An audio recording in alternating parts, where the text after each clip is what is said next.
Okay, so picture this. You're hours deep into a silent meditation retreat. The whole world is pretty much shrunk down to the space of your own breath. And right there, in all that quiet, a dull ache starts up in your knee. It's a minor thing, right? But then your mind, which is an expert storyteller, by the way, well, it gets to work. And all of a sudden, it's not just a simple ache anymore. Oh no, it's a full-blown catastrophe. Your mind starts whispering these dark predictions, spinning this tiny, simple strain into a huge story about permanent ruin. And since you've got zero distractions, no phone to scroll, no one to talk to, that story becomes incredibly loud, frighteningly real. And just like that, the actual physical feeling in your knee is gone. It's completely buried under all these layers of fear and worry about the future. The story you're telling yourself becomes way more painful than the sensation itself. And look, we all do this. It doesn't matter if it's physical pain, a failure at work, or a relationship problem. Our minds just spiral.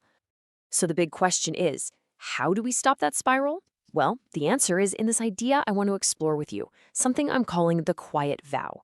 It's a way of thinking about resilience that goes so much deeper than just bouncing back. Now, the standard psychological definition is a really great place to start. It tells us resilience isn't some kind of shield you're either born with or you're not. Instead, it's a flexible, dynamic practice. It's a skill you can actually cultivate, a process of adapting. It's active, not passive. But there's another layer to this, a deeper one. And that deeper layer comes from this concept called adhitthāna. It's a term from the ancient Pali language, and it means resolute determination. But here's the key distinction, and this is so important. This isn't about gritting your teeth and just using brute force to power through. Not at all. It's a quiet internal vow to keep going with clarity and a calm sense of purpose. You know, this quiet vow, it doesn't just stand on its own. It's really supported by a trio of practices. First, you've got determination. That's the engine, the simple will to push forward. Then you've got discipline, the self-control to stay on course. And finally, stamina. That's the juice in the tank to keep going when things get stressful. You put those three together and you've got the foundation for this really profound kind of resilience. Okay, so this all sounds good in theory, but how does it actually work in practice? Let's talk about turning that concept of pain into a real sense of purpose. The path looks something like this. First, adversity hits. A deal falls through. The pain starts. You know the drill. Second, the mind does its thing and spirals into all those stories of doom and gloom.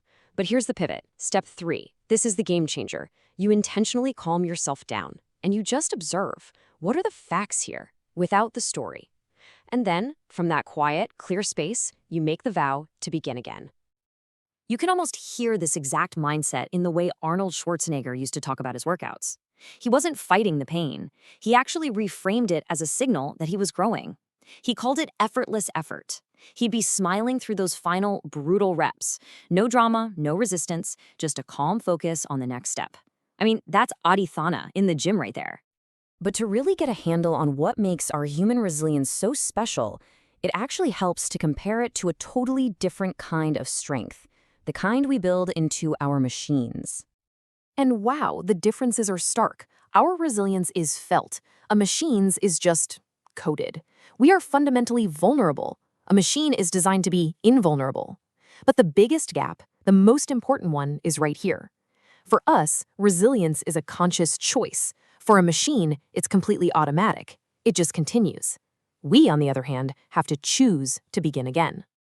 I mean, just think about it. When a server fails, a redundant backup just instantly kicks in. An AI never has a bad day. It doesn't get its feelings hurt or spiral into self-doubt. It just processes data with absolutely no emotional baggage, no hesitation from past failures. It's just perfectly, relentlessly efficient. And yeah, while we might envy that perfect clockwork steadiness sometimes, we have to remember their strength isn't born from struggle. It's simply programmed.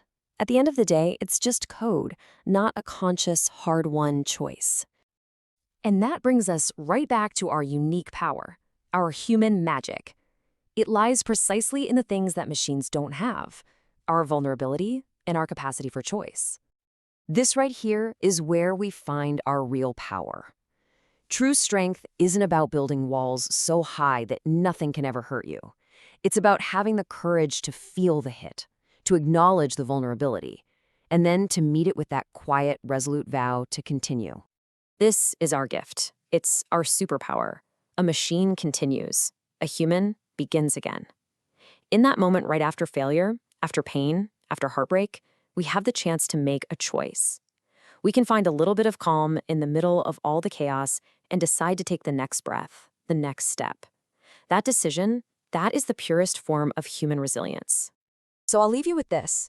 Think about your own life, your own challenges, your own aching knees. What story is your mind telling you? And what if you could set that story aside, just for a moment, and connect with that quiet resolve inside of you? What will you choose to begin again?